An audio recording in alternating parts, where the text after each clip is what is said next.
the Desert Tiger Podcast. Hello. Hello, Kenzie. How's it going today? I'm good. How are you? I am fantastic. Having a wonderful, nice, bright, sunny day here in Kamloops. Are you in Kamloops? I am located in Kamloops. Did you know that I'm born and raised in Kamloops, BC?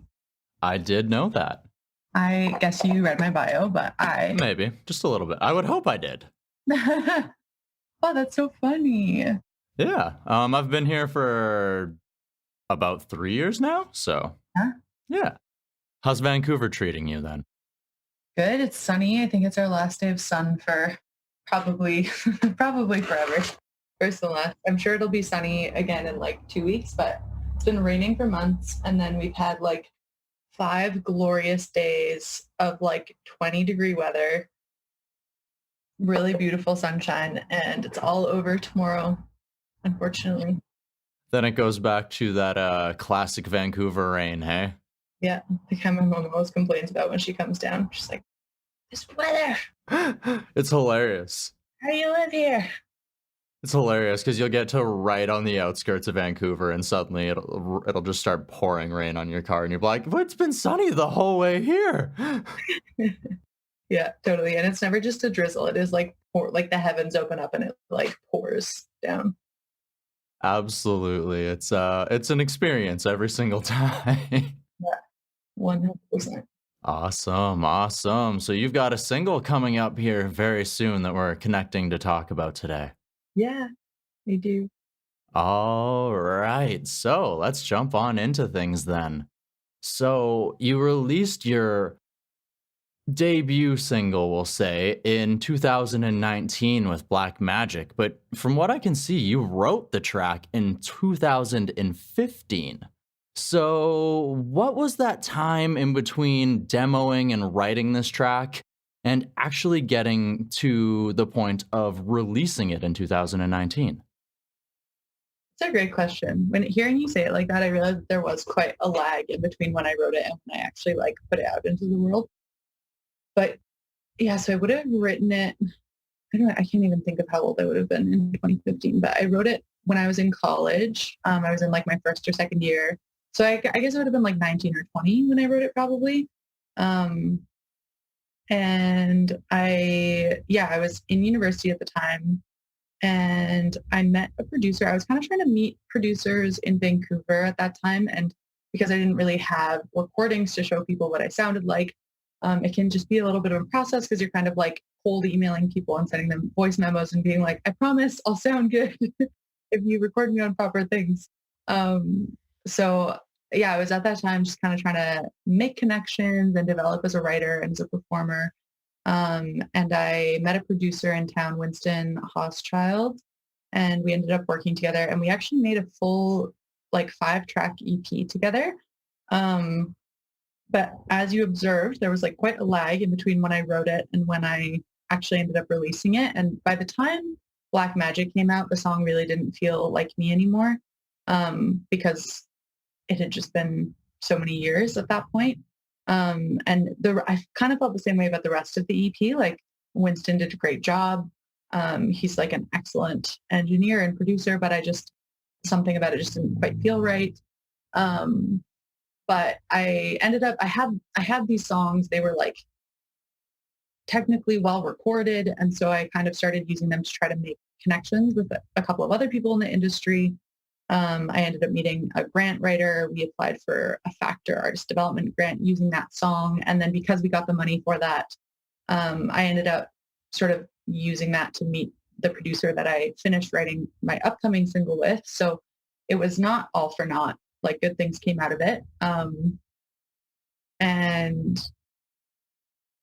yeah, I think that's the whole story, beginning to end. Okay. So that was one thing I actually had planned on asking was with that time in between, how did the song develop in its meaning to you and did it really feel the same? So as you say, it didn't really truly feel like you anymore. Yeah, that's very thoughtfully put. I think that when I first wrote the song, I was just, and I still am always experimenting with sounds. And that was just like a course that sort of popped into my head. I think by the time I released it, it didn't exactly change in meaning, but I think that the way that it was produced gave it a really specific energy that felt right to me at the time when I was writing it. And then as my taste developed and as I sort of started like exploring who I was as a writer a little bit more deeply, it stopped feeling as me as it did in the beginning. Um, yeah. Okay, awesome. And I mean, you said you wrote the song when you were 15 too, and sometimes we think we know so much about the world when you were 19. So when we think we know so much about the world even just when we're 20 or otherwise, but even then just 5 years later, like 5 years at that time at 19 is 25% of your life, and then you live another 5 years, and then that's only like, 20% of your life. So you've had more experience, you've had more time to grow. And now that you're out in the world and experiencing your own things, you've had more chances to grow. Yeah. 100%. And my relationships have changed so much. Like I think at that time, I don't even know if I had like ever really been in love at that time when I wrote that song. Hmm. That's all changed now. Fair, fair. So the same time, still did release the song and it did find quite a bit of success for you. So, what was it like to sort of, now that you've held on to this thing for so long and it's sort of grown apart from you, but it's still a piece of who you were? And now that it's out into the world, what was it like to sort of finally have a piece of yourself out there and to see the reception that it received? It was so much scarier and more vulnerable than I think I ever imagined it would be. In my head, writing and releasing music has always been, well, writing music has always been a part of my life. Releasing music is always something that I wanted to do. And it is something that I had done before when I was 15. Um, but with this song, this is something that I see a lot of my peers doing also. I think that it's like maybe just a common trait among musicians or artists where they just like are always pushing themselves to sort of like evolve. Um, and I've seen them do the same thing where they sort of like disown this like past version of themselves and they're like, that wasn't really me. Like that's not really what I wanted to do. And I think part of it is when we're starting out as musicians, we make more compromises because we don't really know who we are and we don't really know what we want and we don't know what to ask for or how to ask for it. So I think sometimes we're just experimenting and we're just like, let's just see how this sounds and let's just like put it out and see what happens. So it felt, yeah, it just felt like honestly terrifying the whole time. um, and yeah, the single ended up like, it didn't like get a million streams or anything, but it ended up putting me in a position where I like met collaborators, like other songwriters in Nashville who I think are incredible. It put me in a position where I've like met the producer that I'm working with now, who is like one of the nicest and also most talented people I've ever met. His name's Will McBeath. He works out of Nashville as well. So it really like set me up to make music that truly feels like me and that I feel so excited to put into the world, though it's also still scary. Um, yeah. Of course, it's you're still releasing different parts of yourself, and as you continue to grow and learn more about yourself, it's still you're being vulnerable with yourself, and you never know how people are going to interpret songs or otherwise too. And it's always good to see that people can take that piece and can get some good out of it. And you mentioned some of the other good that came from this song and some of the other recordings was that it helped to lead you to more opportunities like recording this new single, Just Aint You. So let's dive a little bit more into the now that we've gone through some of the past. So take us behind Just Aint You. Well, like I said, a lot of time passed in between the first single and now. So one of the things that happened is I fell in love. I started dating somebody. We ended up breaking up because he wanted to become a monk and took a little bit of story for another day. Took a little bit of time. Maybe I'll write a song about that one day. um, but so it took a little bit of time. And then when I was finally ready to get back in the dating game, I think maybe because I'm German, I just really value efficiency. It's like in my blood. And I was like, I'm just going to go on like 7 Tinder dates in 7 different days. I'm going to like get the dating part over with and hopefully I'll meet somebody that I like enough to want to see again. So I went on a date with this one guy. He was cool. We decided we were going to see each other again. But then the next day I had a date with this other person and he kind of blew my mind. And it felt like, I've jokingly said this before, it felt like discovering the secret menu at McDonald's where there are like all of these things that you don't know are listed. So you don't know you can ask for them. But then when you discover the secret menu, it's like all you want to order at any McDonald's in the world once you know that you're allowed to want those things. It was like that. And it just sort of, he just like, also, as I say this out loud, I realized the bar was very low, but like he just was so respectful and so kind and so considerate. And my hands were cold and he ordered me hot water to hold so it would warm my fingers. And I was just like, who is he? Like, where have men like this been? Or women like this been? And yeah, the next day or it wasn't the next day, but in between seeing him, I had made plans to go on the second date with this other guy. And basically the whole time I was on this date with this other guy, I was like, why am I out with this person when I could be out with that other guy who is like one of the coolest people I've ever met? And like, also as an aside, why have I not been subscribing to TLC's no scrubs policy this whole time that I've been dating? Like, I think I just didn't know that if I said no scrubs, there would in fact be non-scrubs for me to date. I think I just worried it would like eliminate the whole dating pool. So yeah, that's exactly what I wrote the song about, is both like it's like written from the perspective of me, like being about to go on this date with this other person, being like, I really just don't want to see this guy. I want to see this other person who's like so amazing. And it was also a little bit of like a expression, I think, of boundaries and self-love and being like, I'm just not gonna, I just like, now that I know I don't have to, I'm not going to keep dating people who don't treat me well. It's a very important lesson to learn. And like you say, you want to say no scrubs, but you're not sure exactly what's out there and you don't want to eliminate everything. But at the same time, you need to respect yourself. Yeah, 100%. And it took me so long to like really like do it. Like it was one thing to think it. I know all the words to No Scrubs by TLC, but I wasn't really putting their infinite wisdom into practice in my dating life. But that changed thanks to this one person. I feel like very grateful to him for like raising the bar in that way. You weren't putting that energy out into the universe when clearly you just needed to. I know, just manifested it. Ariana Grande. Exactly what I'm meaning here. Awesome. So we went about what the song means to you. Who helped you to bring it to life? When did you record it? I'm a little mixed up on the timeline now, but like sometime in the last 3 years, I brought it to Ryan Stewart, who is this producer here in Vancouver, who I had known about for years, and I always wanted to work with him. He produced some stuff for like Carly Rae Jepsen. He's done stuff for like Mike Ruby and Karis and all of these artists who I really love here in Van. But it felt like a very high stakes opportunity. So I didn't want to like bring him a song that I wasn't like really excited about.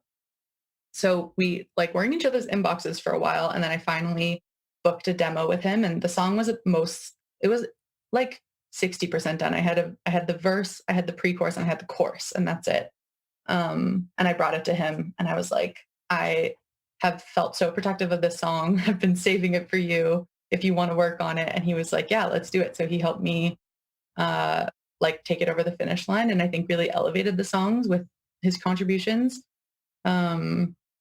And then he demoed it, which was also amazing because something I've struggled with in the past is like communicating my vision. And Ryan is so smart, both as like a producer and just as a person. And I think that he understood who I was as an artist very quickly, and then understood the direction I wanted to go as an artist, and struck like a really good balance between those two things and translated that into like a demo. And then a bunch of things happened in between. I ended up in Nashville. I met somebody, he's an artist also named Corey Shore and a producer. And he introduced me to who is my producer now, named Will McBeath. And I sent him the demo that Ryan had made. And he just kind of took it and ran with it. And yeah, that's the story of song's birth. Wow. So a few different hands had their hand in making sure that this magic could be brought to life. Yeah, it was far from a solo effort. Well, it's always important to have a very good team, right? You so that you can focus on writing the lyrics, making sure everything goes together, and everybody else can help to make sure that it all sounds good and together. Teamwork. Yeah, teamwork makes the dream work, baby. That's what they say. Exactly. All right. So you mentioned that you've been working on other things too, and you've mentioned that this song is your in social media. You've said that this Just Ain't You is your spiritual first single. So are we finally getting that taste of Kenzie Cates, the true Kenzie Cates? I think so. I think that this single feels like who I am right now at the time that I'm releasing. It doesn't feel like a version of me from like a few years ago, which is really it's a cool feeling. It makes me feel like excited to share it with people in a way that I didn't exactly have with Black Magic, not because I didn't think the people working on it did a great job, but just for the reasons that I said before. So yeah, this does feel like my spiritual debut. It feels like something that I'm just like so proud of. And if this was like the last, I just got a cut of a music video that I made for the song, and I said to the director when she sent it to me that like if this was the first and last thing that anybody ever saw of me, like I would feel okay with that. It would be nice to get to keep developing and growing, and I have every intention of doing so. But also, I feel excited about this song. Awesome, awesome. And you mentioned a music video possibly, well, is coming out in our future here. So can you possibly take us behind the energy that you're trying to capture within the video there? Yes. The music video is another thing that is like not a solo effort at all. So I actually should get very little credit for the music video, except in that like my body was a prop in the video. But I made it with Miranda McDougall and East Cherry, who I met through another friend here in Vancouver, who's another artist, Michaela Slinger, who's amazing. And Recently on the show, actually. oh, that's so funny. You know what? I probably even started listening to like whatever clip she would have posted of this and didn't make the connection. So yeah, Michaela, she's a good friend. We were roommates in college, and we've done a bunch of music stuff sort of alongside each other. And she introduced me to her really good friend, Miranda. And Miranda's a director and like a she does all the things, a dancer, a artist herself. And she basically I sent her the song, and I was like, I'm envisioning a very low budget sort of like scrapped together using an iPhone or even like a camcorder or something like that. But I didn't really have I have some other songs that I have recorded where I have a very strong like visual for what I think I would want to see in terms of the music video. But for this song, I just had nothing. And so I just sent it to my friend Miranda, and I was like, hey, do you have any ideas? Do you want to like collab on this or consult or something? And she called me and she was like, I see it all and I want to help you bring it to life. And so she enlisted her partners over at East Cherry, Callum Gunn and Harry Hill. And the three of them, with the help of other people, turned it into like a full-on music video. And Miranda's the like Ryan, Miranda's very smart and very talented. And I think that she sort of like picked up on this vibe in the song of sort of like impassivity, like just sort of feeling very like just distinctly disinterested. She picked up on that really quickly. And so that's the sort of like attitude that's animating the music video and my performance in the music video. And the whole thing was Miranda's vision from like beginning to end. Every single shot was like something that was like in her mind that she translated into video, which was very amazing to watch come to life. Okay, well, I've seen her work with Michaela Slinger, and that makes me incredibly excited to see what visual world she has crafted for your music as well, because she has made some amazing music videos. I know. It's truly shocking. Awesome. And it's good that you have the opportunity to work with incredible talents like that. And you've mentioned that you're continuing to work with incredible producers as well, crafting more songs. So, what does the future hold that you can tell us right now? Um, I mean, I don't have that many secrets. I can tell you everything I know. The issue is more that they're just so unknowns. But I have two other songs besides Just Aint You that are like mixed, mastered, ready to go. I have a demo that I've started again with my producer Will in Nashville that I really love, and we're trying to get it finished in the next week. I actually have the equipment here where I've been trying to do vocals. I am no engineer or producer, so it's been tenuous trying to get the vocals done for this track. And then I actually have two other demo sessions for two other songs that I've been working on this week. One of them is again with Ryan Stewart, who helped me with Just Aint You.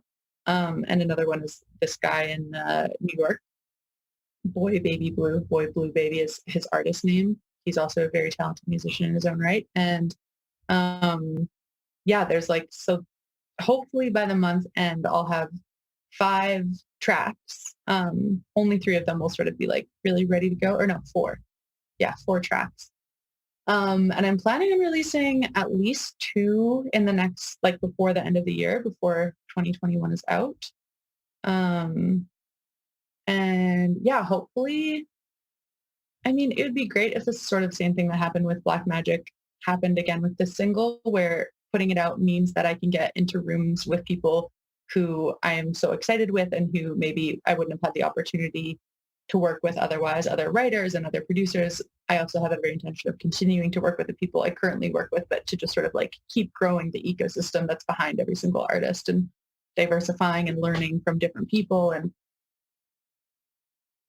Okay, okay. I love that. I love that answer very, very much. And I'm excited to see what the future can bring. Hopefully, that continuing to build this foundation can do exactly that, bring you more opportunity, not just to create more music, but to work with incredible creators as well, collaborate, and just continue to grow.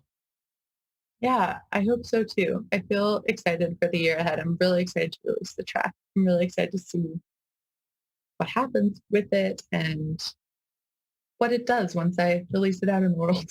Awesome. Awesome. And so am I. And I'm so glad that you could join us here today on the Desert Tiger podcast. I have one last question for you, Kenzie. Are you ready for it?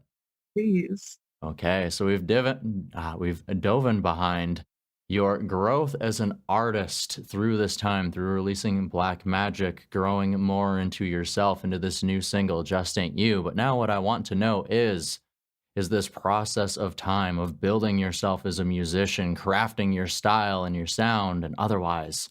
How has it helped you grow as a person, or what has it taught you about yourself? That's an excellent question. Well done. Well crafted inquiry.